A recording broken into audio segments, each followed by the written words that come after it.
皆さんこんにちは、アイロンです。今回も実況してまいります。うっす、みんな、鉄子だに。今回も遊んでくだよ。今回は外伝3章を攻略していきますよ。外伝だもんで、前回とは直接的なつながりはねえだよ。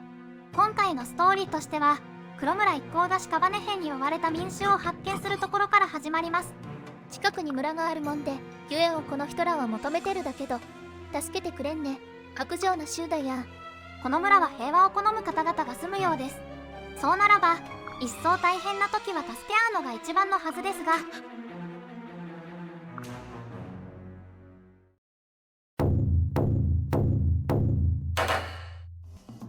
作戦会議の時間がやってまいりました。今回のマップはこれだに。マップ中央から左寄りに先ほどの村人がいます。この村人の衆が全員生存できたら、天使の衣、丸太、お玉がもらえるに。一人だけでも生きてりゃ、天使の衣が手に入るけんどね。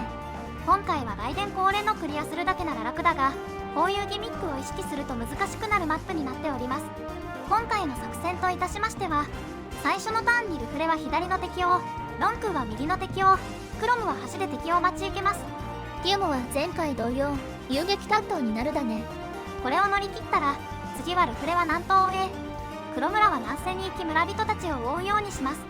ちなみにだけど、村人衆はなぜか左側に移動していくだよ。だもんで大抵、ほぼ必ずペガサスと鉢合ってやられてくだよね。この村人の移動が厄介なんです。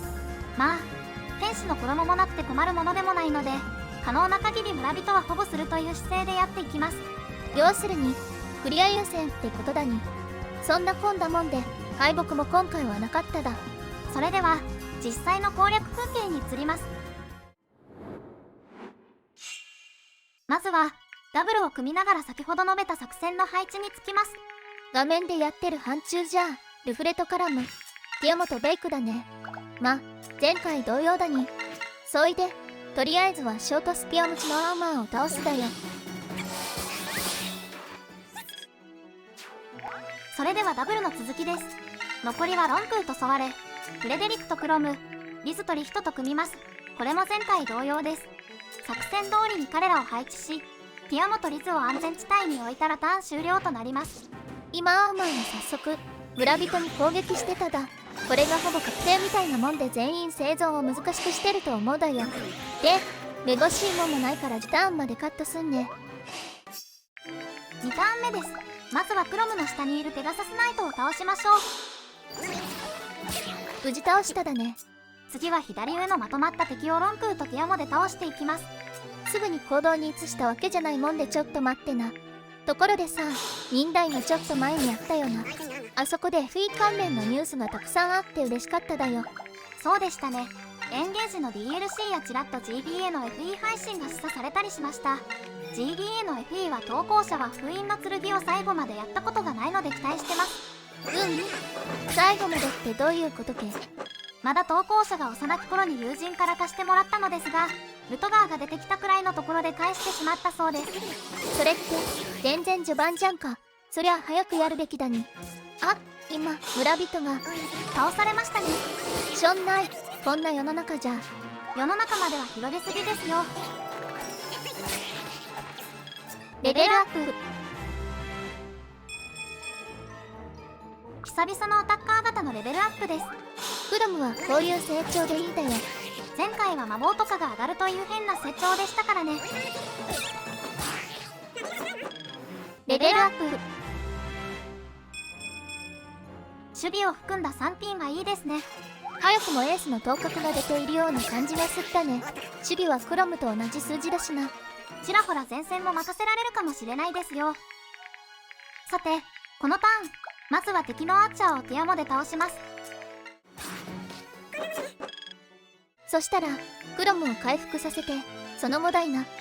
ペガサスナイトを釣り出すか、村人の壁になりながら話しかけるかを検討しています。投稿者は村人に話しかけさえすれば、村人らは歩みを止めると考えていたわけです。結局、ここは後者を選んだだ。おい。ここで止まってくれると思ったんですが、クロムは逃げろって言ってるんですよね。ということは、すなわち動くってことだに。レベルアップ。別に悪いとこはねえけど、力系できれば魔力の方がいいですが、まあ力はいずれ欲しくなるので上がるに越したことはないです。物理職にすることがあんのかな。村人村場所は。この瞬間村人は生存できなくなりました。ペガサスナイトが襲ってくるからです。ペガサスナイトは村人に対して追撃ができるので、攻撃されたら村人はやられます。さっき悩んだ時は村人に話しかけるよりもペガサスナイトを釣った方が良かったっちゅうこったね。見事な判断ミスだに。というか村人も村人だに。なんでクロムが来たってのにクロムから遠ざかるように逃げていくんけ。わからんや。そういうアルゴリズムが設定されてないってのが回答になりますかね。まあ物語的には村人らがパニックだったから正常な判断ができなかったと考えるべきでしょう。さてこのマップでやることは村訪問が残ってますので、せめてこれはやりましょう。村からは聖なる弓がもらえるけんど、今使えるやつはいねえだな。後々使えるかもしれんけど、使う頃にはスピージュの回復じゃ微妙かもしれんな。レベルアップ。力が上がったもんでよし。ロン君は火力が欲しいですからこの成長は良かったです。それ以外がちょっと珍しい感じもありますが。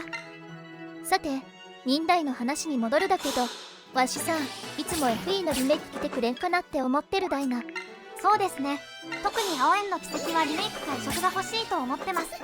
スマブラに出てるのでアイクの知名度はあるはずなのに、双縁は遊ぶ難易度が高いじゃないですか。10個が手に入らないし、ゲームキューブか Wii がないと遊べんし、そしたらコントローラーは売ってないしで大変だ。双縁こそリメイクが望まれてるかもしれんね。特に私は本物のアイクの天空をみんなに知ってほしいです。天空は単なる空中からの急降下攻撃じゃないんですよ。二連撃なんですよ。はあ、まあスマブラの天空はどっちかっていうと GPA の傭兵の必殺モーションに似てるかな。ともかく私は真の天空を見てほしいというわけです。なるほどな。そんなコンで話してたら敵が一人になってただ。そうでしたね。それならレンタの宝刀ダイジェストにしていきましょう。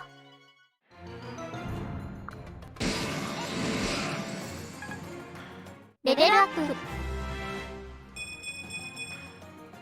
今回の成長は申し分ないものになりました。さっき言ってた魔力も上がったし、防御面もどんどん上がってるもんね。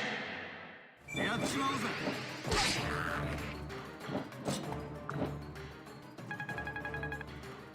レベルアップ。やっぱり物理職最強クラスはすごいね。成長の喜びを直に感じられます。これにて外伝3章はクリアです。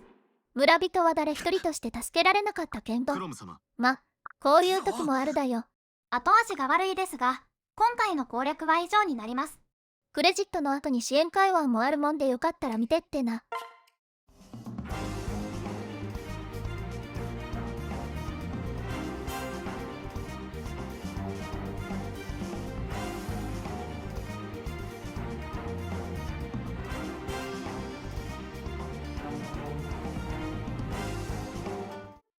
今回はベイクとティアモの支援 C です。ベイクはクロムとしょっちゅう競ってるもんで、クロムを探してるとこから始まるだね。ティアモはクロムの迷惑だからやめないかと提案しますが、ベイクの性分ではそれでは説得できないでしょう。クロムも毎回応じてるというか、結構乗り気になってる節はあるだ。支援会話じゃ賭け事や料理対決までやるもんな。迷惑とはお互い考えてないと思うや。迷惑だというのはティアモの一方的な思い込みだとは思います。しかしクロムのことを思っているので、クロムの代わりに相手になると提案しました。こうしてみるとティアモも含めて覚醒の州は血気盛んだな。大抵どっかでバトルがあるもんな。さて今回の動画の内容は以上になります。最後までご視聴いただきありがとうございました。なお今回の動画はアルマ市主催の玉織祭さんに参加させていただきました。アルマ市にこの場を借りてお礼申し上げます。ありがとうございました。玉織祭さんじゃあいろんな人が動画出してるもんで、ぜひ他の人の動画も見ていってな。そんじゃ。